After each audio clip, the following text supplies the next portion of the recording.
Welcome back to the talk show. I'm your host, Suri Smith, keeping you informed on the latest buzz of the world of motoring. So, traveling in traffic every single day has really changed my perception on drivers and their habits. Watching daily as cars cross over the yellow line just to cut in front of a line of cars who are all commuting in the same direction.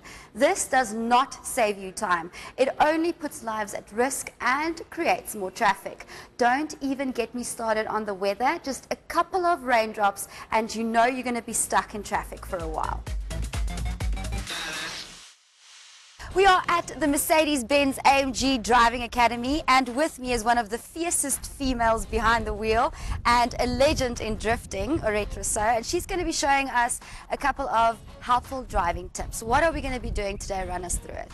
Hi Suri, nice to have you here today. Thank you. Especially for the ladies and driving the kids to school. You need to know how to control a car in those emergency situations. So what I'm going to show you today is loss of control, where you don't have ABS to help you. Even if you drive a car with ABS, it might malfunction and you get a rainy day and you get people pushing in front of you and you need to brake suddenly. What are you going to do? So I'm going to show you loss of control, then I'm going to show you regain control, also with systems off, how you can control a car without any ABS, how you can get yourself out of a situation. Because obviously not everyone has ABS available. No. And then I'm going to put the systems back on and I'm going to show you how easy it is to work with ABS. So that's what we're going to do today. Awesome. Were you ever scared when you just started out? Because this all sounds petrifying to me. Yeah, look, obviously the nerves was there, and you don't believe in yourself. And what's good about these courses that we do is it builds confidence, especially for the ladies, because they lack a lot of confidence. And at the end of the day, they are the best drivers because of the fact that you don't have that testosterone that the male has, and they just want to show off, you know. So the ladies actually listen and then they execute. Guys, listen and execute. So where are we starting? What are we starting? All right, first of all, I want to ask you, how do you sit in your car? Because seating position is vital when you drive. I think I've got a good one. Let me show you. Show me. I like to have a lot of leg space, and I like to sit quite low. It's not the best seating position to have. So I'm going to show you now the way you need to sit. Let me show you. So first of all, when you get in the vehicle, it depends on the vehicle as well. A lot of the vehicles, you can't adjust the steering wheel, so you need to work around that.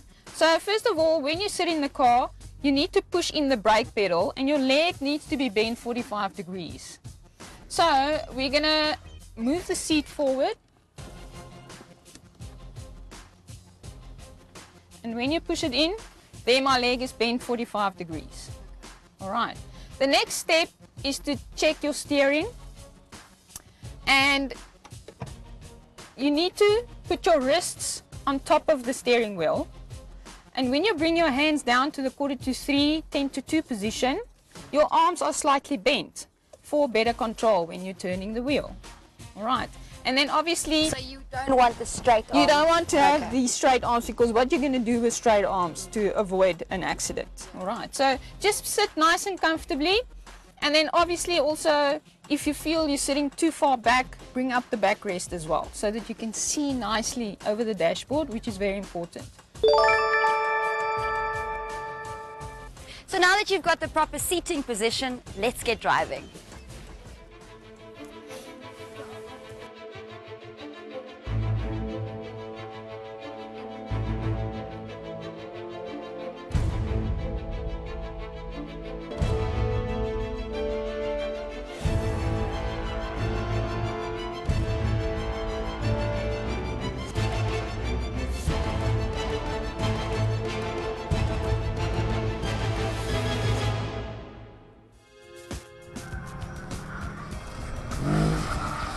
Back, straighten out, and you do cadence braking at the end. Cadence braking is your manual version for ABS. So you lock and release the brakes with your foot. So you lock it come off, lock it again, come off.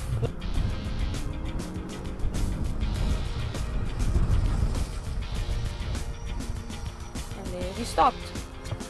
ABS was working, seat belts pulled me in, which is part of pre-safe, which is a very handy feature to have and what Mercedes-Benz vehicles come out with.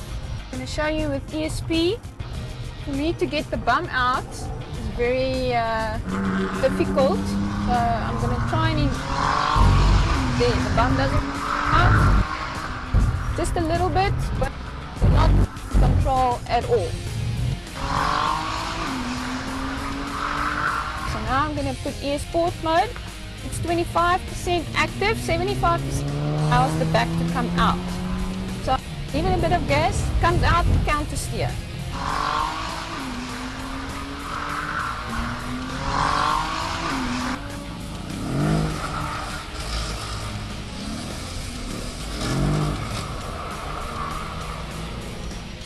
At some point in time, we have all had to have done an emergency brake. So today we're going to learn exactly how to do it.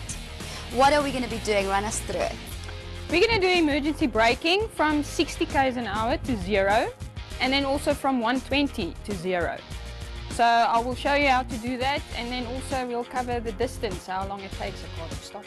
Okay, so run me through it quickly. If you're going 60 kilometers per hour and you want to stop, more or less how many meters are you looking at? You look between 12 to 15 meters. Some people will say it's quite an easy stop. Is it manageable? It's manageable. Okay. The not manageable one is the 120, which we are almost always driving, especially on the highway, and that's where most cases are where you need to do an emergency brake. So doing braking from 120 to 0 will take you about 50 to 55 meters to stop. Wow. That's with a car with proper brakes, ABS, all of that. The smaller cars will take longer to stop as well. And then if it's wet, add on another 10 meters to that as well. Okay, so let's take a look. And for 60 km an hour braking on a normal dry road surface, it normally takes between 10 to 15 meters.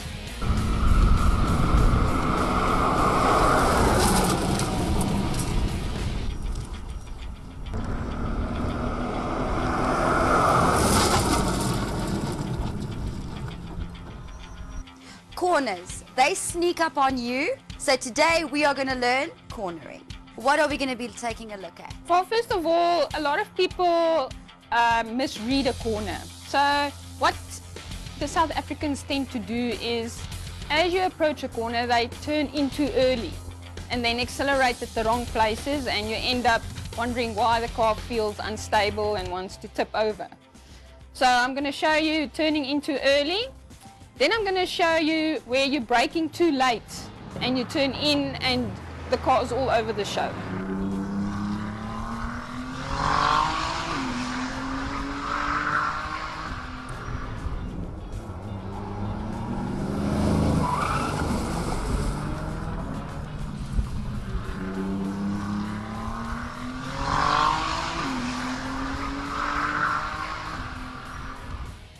Ultimately, there are many factors that will affect whether you are a safe or confident driver. Being aware of your surroundings and others around you, taking in your environment and putting down your smartphone could ultimately mean the difference between being in an accident or driving straight past. So I suggest don't speed and put down your phones. Be sure not to practice any of those moves on a public road. The track is great fun and the only safe place to be practicing your driving. For the races at heart, you can head on over to Swartskop's Raceway every Wednesday between 1 and 5 p.m. for their open day, where at a small cost you can get your blood pumping. Do save up for some new tires beforehand. So you know when you were a child and your mom would serve you a juicy piece of steak with peas on the side, and you were like, no mama, I don't want the peas, and mama was like, no child, it's good for you. Well, that's sort of like insurance. So when you've got the steak, you know that there will be peas on the side. If you're going to be stuck with the side of insurance, make sure that you've got the best one for you. So we met up with Aileen van der Merwe, who answered some of your much asked insurance questions. So how do you know whether you are getting the best insurance for you? With me is Aileen from Your Way Insurance. Welcome, Aileen. Hello, Suri. So tell me, there are 3 different types of insurance. Run us through it. Okay, the different covers that you get is comprehensive cover, third-party fire and theft, and then you get third-party cover on its own. Okay, so what is the difference between each one? Okay, comprehensive cover is cover that covers you basically for everything on the vehicle, accidental-wise. You're covered for accident, theft, fire, hijack, storm damage, water damages. Your windscreens is covered as well as the third party. On third party fire and theft, the third party is covered whilst involved in an accident. And then also if your vehicle is burnt out, you'll have that cover. Third party cover on its own, it's just for the third party's vehicle. So your vehicle will not be covered in the event of a claim. Then they'll only look to pay out the third party. Okay. So once you have your car insured, what is not covered by your insurance? If you take out your insurance, you do get products that you can add, but things that the insurance does not cover is wear and tear on your vehicle. Mechanical damages is not covered. And then also, insurance does not cover interest and finance charges. So if you would want to have your, because wear and tear is something that a lot of people face, especially if you've got a new car, or okay, not a new car, a much older car that is not within the year to qualify for a wear and tear. How does that work? Because I know that there's a certain time frame where if your car is a certain year model, then you are allowed to get some type of cover on it in case your car breaks down. Is there something like that? Am I wrong? On the insurance side, yes, you can add value-added products. You get wear and tear, obviously, on your vehicle. You can take out dents and scratch covers. For your shortfall on your vehicle, the interest and finance charges that we do not cover, you can add rather with your finance bank or the insurance a product that's called shortfall cover that covers that difference. Scratch and dents policy.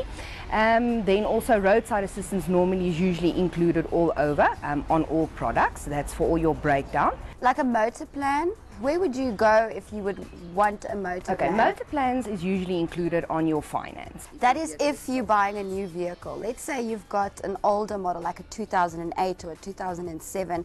I don't necessarily think that would do that. But I know that it's only covered for a certain kilometers and then or rather the years. So they do cover older vehicles, but it's a separate warranty that you take out with the bank. Okay, perfect. How is the premium on my car insurance determined? Okay, there's a lot of factors that comes in hand there. Obviously your age is one of them, the area that you reside in, your type of license and when your license was issued has big factors. Then also depending on the value of the vehicle, the type of vehicle that you drive, and what security devices you have in your vehicle, where it's parked during the day, where it's parked during the night. It's all of those factors that impact your premium. So you're saying where it's parked at night. Let's say if you've got it in a garage, then your premium would be less as opposed to it being parked in a yard, or okay, so they take all of that into consideration. Hail damage and stuff like that, is that covered? That's covered. Is it? Some insurance companies does require that you take out additional cover for it. Most of the insurance companies include it. It's part of the accidental if you take out the comprehensive cover. Some companies will ask you, do you want hail damages to be covered? And then you just pay the additional premium. Okay, so and then with all the marches going on, I'm sure people are feeling very scared driving their vehicles in certain areas. Let's say that you are affected by something like that, someone damaging your car while marching, would that be covered? It is covered. There's a product that's called Sazria cover, that's for riot and strikes. So yes, they do cover that if that happens, if you go into a strike. Add an additional fee. That's normal standard covered under the policy, but it's a small premium, I think of about 2 to 4 rand that you're looking at per vehicle. So that is a good thing to get extra. Perfect. So let's say that you're on an accident. What are the steps, the first steps to take to ensure that you will get the insurance that is owed to you? First of all, if you get involved into an accident, is to remain calm. Also then give out all of your details and take the third party details. Most important is then to report the accident within 24 hours at the SAP, get your SAP case number and also try and get a copy of the report. It just makes it much easier and smoother for your claim to be settled and handled. You never admit guilt, even if you drive into the back of somebody. You're not guilty until proven guilty. And then tell me, with the tow trucks always rushing to the scene of an accident, what are the clauses there around the tow trucks? Okay, with your different insurance companies, you get roadside assistance included. They usually send out a sticker that you can put on your vehicle, a do not tow sticker. Should you use any unauthorized towing in the event of a claim, you will be held liable for your own towing and storage costs. So it's very, very important to make use of your own towing. In the event where you are not conscious and the vehicle does get towed, there's obviously other factors that they will follow and see that you weren't there. But if that sticker was on your vehicle and an unauthorized towing service took the vehicle, then they will only be paid the amount that they usually pay out to their contracted trucking companies. I just want to get back to road safety. It's something that I've been wondering about. I don't think a lot of people know exactly what you can get with your road safety perks. So what does road safety mean? On the road Yes, system. what do you get? Like, let's say you're a woman and your car breaks down and you're alone and it's nighttime. Like, is it tire, petrol? I know that there are a lot of perks. There's a lot of perks, and sometimes when you fall out of where you should be, I know that they cover a certain amount where you can sleep in a bed and breakfast. If your tire is burst, they will come and assist you. Say you go without petrol, they will bring you the petrol. You'll pay for the petrol, but they'll bring it out to you. In the event then, if the vehicle needs to be towed, that will also be covered.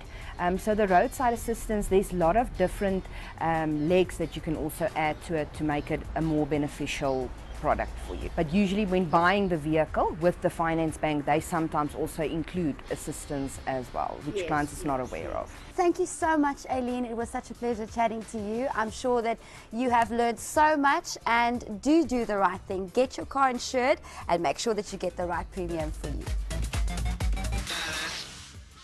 And that's all we have time for today. Do tune in again next week when we experience the power of the Mercedes-Benz C43 Coupe AMG. Until then, I'm Suri Smith. Happy driving.